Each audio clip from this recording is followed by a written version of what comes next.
यानी कि अनकरा की एक यूनिवर्सिटी की रिसर्च टीम को अपनी रिसर्च में अचानक से एक बड़ा ही अजीबोगरीब मकबरा मिला। एक ऐसा मकबरा कि जिसके बारे में रिसर्च से ये पता चला कि ये कोई आम मकबरा नहीं है और ना ही ये थोड़ा बहुत पुराना है, बल्कि ये तो सैकड़ों साल पुराना है, यानी कि लगभग 1200 साल पुराना।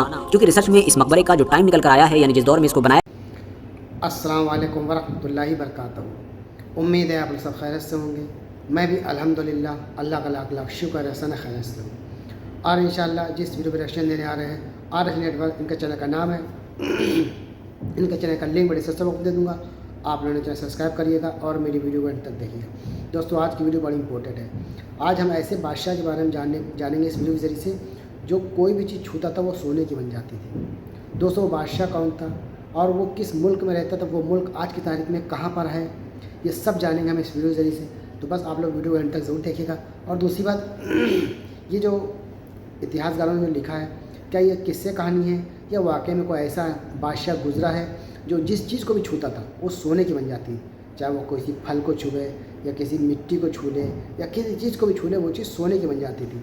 अब आज जानते हैं हम इस वीडियो के ज़रिए से कि ये हकीकत है या मंत्र कहानियाँ हैं, और उस बादशाह की पूरी हकीकत जानेंगे कि कौन बादशाह था। और दूसरी बात, इसका पूरा इतिहास भी जानेंगे कि वो मुल्क, वो शहर कहाँ है। तो चलिए बिना देरी पहले वीडियो स्टार्ट करते हैं, फिर उसके बाद बात करते हैं। वीडियो को आप लोग शेयर ज़रूर करिएगा और अपनी कीमती कमेंट बॉक्स में ज़रूर बताइएगा। तो आइए वीडियो स्टार्ट करते हैं, फिर देखते हैं। यानी कि अनकरा की एक यूनिवर्सिटी की रिसर्च टीम को अपनी रिसर्च में अचानक से एक बड़ा ही अजीबोगरीब मकबरा मिला। एक ऐसा मकबरा कि जिसके बारे में रिसर्च से ये पता चला कि ये कोई आम मकबरा नहीं है और ना ही ये थोड़ा बहुत पुराना है, बल्कि ये तो सैकड़ों साल पुराना है, यानी कि लगभग 1200 साल पुराना। क्योंकि रिसर्च में इस मकबरे का जो टाइम निकल कर आया है, यानी जिस दौर में इसको बनाया गया होगा, वो दरअसल 8वीं सदी का है। इतना ही नहीं, लोगों को हैरानी का झटका तो उस वक्त लगा कि जब लोगों को ये पता चला कि ये मकबरा किसी और का नहीं, बल्कि तुर्की के इतिहास के उसी मशहूर बादशाह का मकबरा है कि जिसको मिडास के नाम से जाना जाता है। हाँ, वही मिडास के जिसके बारे में ये भी मशहूर है कि ये एक ऐसा बादशाह था कि जिसके पास ऐसी ताकत मौजूद थी कि जिससे ये किसी भी चीज को छुआ करता था तो वो चीज खुद ब खुद सोने की बन जाती थी, यानी इसके टच करते ही हर चीज गोल्ड में बदल जाती थी। इवन लीडिया नाम की हमारी दुनिया की वो मशहूर सल्तनत के जो आज से सैकड़ों बल्कि हजारों साल पहले हमारी दुनिया के उस इलाके पर कायम हुआ करती थी कि जहाँ पर आज तुर्की देश मौजूद है, और जो सल्तनत हद से ज्यादा अमीर और ताकतवर भी हुआ करती थी, उसकी अमीरी का क्रेडिट भी लोग इसी बादशाह को ही देते हैं। क्योंकि लोगों के मुताबिक हर चीज को सोना बना देने वाली इसी ताकत की मदद से ही लीडिया नाम की वो सल्तनत अमीर हुई थी। मगर दोस्तों, अब सवाल ये है कि आखिर मिडास नाम का ये बादशाह था कौन? क्या सच में हमारी इस दुनिया में कोई ऐसा बादशाह हुआ भी करता था कि जो छूते ही हर चीज को सोना बना दिया करता था, या फिर ये सरासर झूठ है? और अगर ये सब कुछ झूठ है तो फिर सवाल तो ये भी है कि आखिर तुर्की में जो मकबरा मिला है वो किसका है? तो चलिए आज की इस वीडियो में हम इन्हीं सारे सवालों के जवाब ढूंढने की कोशिश करते हैं। RH नेटवर्क के नॉलेजेबल फ्रेंड्स, अनातोलिया यानी कि आज के तुर्की के इलाके में किसी दौर में फ्रीडिया नाम की एक बड़ी सल्तनत कायम हुआ करती थी, और इतिहासकारों के मुताबिक यही वो सल्तनत थी कि जिसमें 3 अलग अलग वक्तों पर ऐसे बादशाह गुजरे थे कि जिनका नाम मिडास था। इनमें से एक का ताल्लुक तो 6वीं सदी से था, दूसरे का 8वीं सदी से, जबकि तीसरे का दौर 10वीं सदी के बाद का बताया जाता है।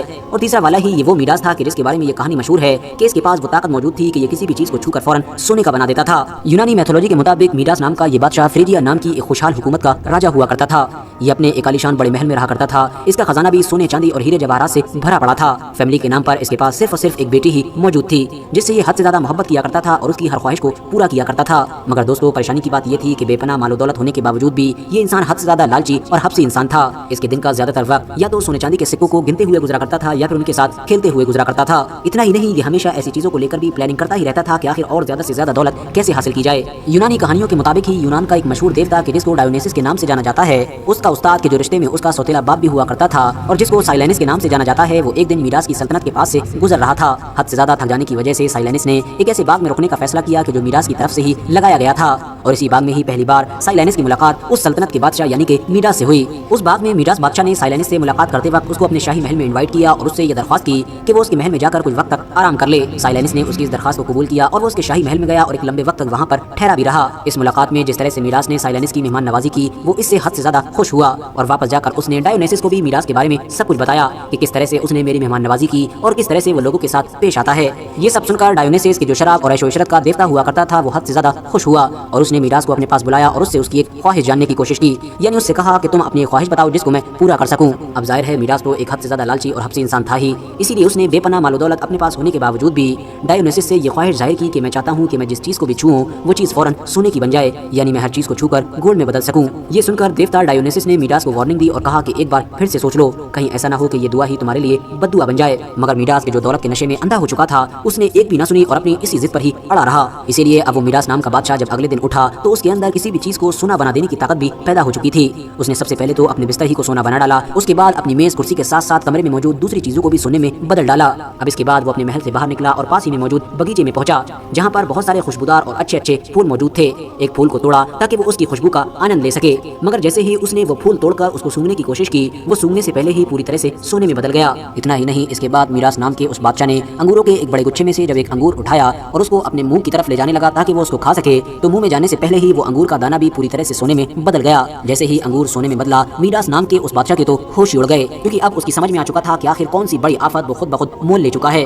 दोस्तों, अभी मीरास अपने कमरे में बैठकर ये सब कुछ सोच ही रहा था कि इतने में उसकी इकलौती बेटी दौड़ती हुई उसकी तरफ आई और आकर अचानक से उससे चिपक गई। बस उसकी बेटी का उससे चिपकना था कि देखते ही देखते चंद लम्हों में ही उसकी वो जिंदा बेटी एक सोने के बुत में पूरी तरह से बदल गई। ये देखते ही मीरास की चीख निकल गई। अब तो वो दहाड़े मार मार कर रोता बिलबिलाता और न जाने क्या क्या करता, मगर जाहिर है अब तो सब कुछ हाथ से निकल चुका था। इसीलिए वो फौरन भागते हुए एक बार फिर से उसी देवता डायोनिसिस के पास पहुंचा और रोकर गिड़गिड़ाकर अपना सारा हाल बयान किया। ये सुनकर देवता डायोनिसिस ने उसके लालच पर अफसोस किया और उसके बाद इस मुसीबत से निकलने के लिए ये तरीका बताया कि अगर वो अपने दोनों हाथों को पेक्टोलस नदी में जाकर धो ले तो जरूर इस मुसीबत से छुटकारा पा लेगा और बिल्कुल वैसा ही हो जाएगा कि जैसे पहले हुआ करता था। लिहाजा बादशाह मीरास ने उसकी इस बात पर अमल किया और अपने दोनों हाथों को पेक्टोलस नदी में धो लिया। अगर यूनानियों की इस कहानी पर यकीन किया जाए तो उन लोगों के मुताबिक ही बादशाह मीरास के इनमें हाथ धोने के बाद ही न सिर्फ नदी पूरी तरीके से बल्कि नदी की मिट्टी भी सोने में बदल गई थी और बाद में एक लंबे वक्त तक ये पूरी की पूरी नदी सोने के खजाने से भरपूर रही थी। और इसी ने ही हमारी दुनिया की एक मशहूर सल्तनत यानी कि लीडिया और इसके बादशाहों को पूरी दुनिया में सबसे ज्यादा अमीर बना दिया था, क्योंकि वो इसी नदी की मदद से ही सोना निकाला करते थे। हालांकि दोस्तों, अगर आप लोग ऐतिहासिक किताबों को सही तौर पर पढ़ेंगे तो आपको पता चलेगा कि इस बात में तो कोई भी शक नहीं है कि इतिहास में जो लीडिया नाम की सल्तनत थी उसकी इकोनॉमी का बहुत बड़ा दारोमदार इसी नदी से निकलने वाले सोने पर रहा करता था। मगर इस नदी में ये सोना बादशाह मीरास के हाथ धोने की वजह से आया था, ये सरासर झूठ है, क्योंकि ये तो एक ऐसी कहानी है कि जिसको यूनानी मैथोलॉजी का सिर्फ एक किस्सा ही माना जा सकता है। फिलहाल दोस्तों, बादशाह मीरास ने जब इस नदी में हाथ धोए थे तो उसके बाद वो पहले की तरह नेचुरल हो गया था और बाद में जब वो अपने घर वापस आया था तो वो सारी चीजें भी वापस अपनी हालत में आ चुकी थी कि जिसको छूकर बादशाह ने सोना बना दिया था। इतना ही नहीं, इस कहानी के मुताबिक अपनी बाकी बची हुई पूरी जिंदगी मीरास ने बड़ी ही सादगी के साथ गुजारी थी। दोस्तों, मशहूर यूनानी इतिहासकार यानी हेरोडोटस और इसके अलावा दुनिया के कुछ दूसरे इतिहासकारों की भी अगर मानी जाए तो इस बात में कोई शक नहीं है कि फिरिया नाम की सल्तनत में तीन ऐसे बादशाह गुजरे हैं कि जिनको मीरास के नाम से जाना जाता था। मगर हाँ, इनमें से कोई भी ऐसा नहीं था कि जिसके पास ऐसी ताकत मौजूद हो कि वो किसी भी चीज को छूकर सोना बना दे, बल्कि इस तरह की जो भी चीजें मशहूर हुई हैं वो दरअसल बाद में ग्रीक यानी कि यूनानी लोगों की तरफ से किस्से कहानियों के तौर पर ही मशहूर की गई हैं। तो दोस्तों, ये था हमारा रिएक्शन जो हमने देखा। इस वीडियो की पूरी हकीकत, पूरी सच्चाई दोस्तों आपके सामने है। सबसे पहली बात तो जिस मुल्क की बात हो रही थी, जिस बादशाह यानी जिस हुकूमत थी, वो आज की तारीख में तुर्की देश को कहा जाता है। जो तुर्की देश है ये वहाँ पे सल्तनत थी। इस बात में ये सच्चाई है इनकी इस वीडियो में कि जो वो हुकूमत थी, जो सल्तनत थी, वो बेइंतहा पैसे वाली, बेइंतहा सोना पैसा, बहुत ज़्यादा मतलब अमीर सल्तनत थी। और वहाँ पे कभी कोई मतलब जो क्योंकि वहाँ पे इतना सोना था, इतना पैसा था, इतनी दौलत थी, बहुत खुशहाल सल्तनत थी, बहुत अच्छी खूबसूरत सल्तनत थी, ये सच है। लेकिन कोई ऐसा शख्स नहीं था कि जिस चीज़ को जो छुए वो सोना बन जाए। ये एक मंत्रगंत कहानी समझ लीजिए, यूनानी पता नहीं किसने बना दी है। बाकी इसमें कोई हकीकत, कोई सच्चाई नहीं है कि उसने पानी में जाके हाथ धोया तो पूरा पानी मिट्टी सब सोने का बन गया। उस दरिया से सोना निकलता था, लेकिन उसके धोने से नहीं, वो कुदरती उस दरिया में सोना निकलता था, पैदा होता था, जो ही मामला था। तो वो जो शख्स था, ये एक बेबुनियाद बेवाहियात बात है कि उसमें वो ऐसी ताकत थी कि वो जिसको सोना बन जाए, ऐसा कुछ भी नहीं था। लेकिन वो सल्तनत जो थी वो वाकई में हकीकत है कि वो एक ही सल्तनत है। आप लोग चाहेंगे इसकी हिस्ट्री पढ़ेंगे तो आपको इंशाल्लाह ज़रूर सच पता चलेगा। तो दोस्तों, उम्मीद है आपको वीडियो अच्छी लगी होगी। वीडियो अच्छी लगी तो इसको शेयर करिएगा। हम आपसे मिलेंगे नेक्स्ट वीडियो में। तब तक के लिए अस्सलाम वालेकुम व रहमतुल्लाहि व बरकातहू।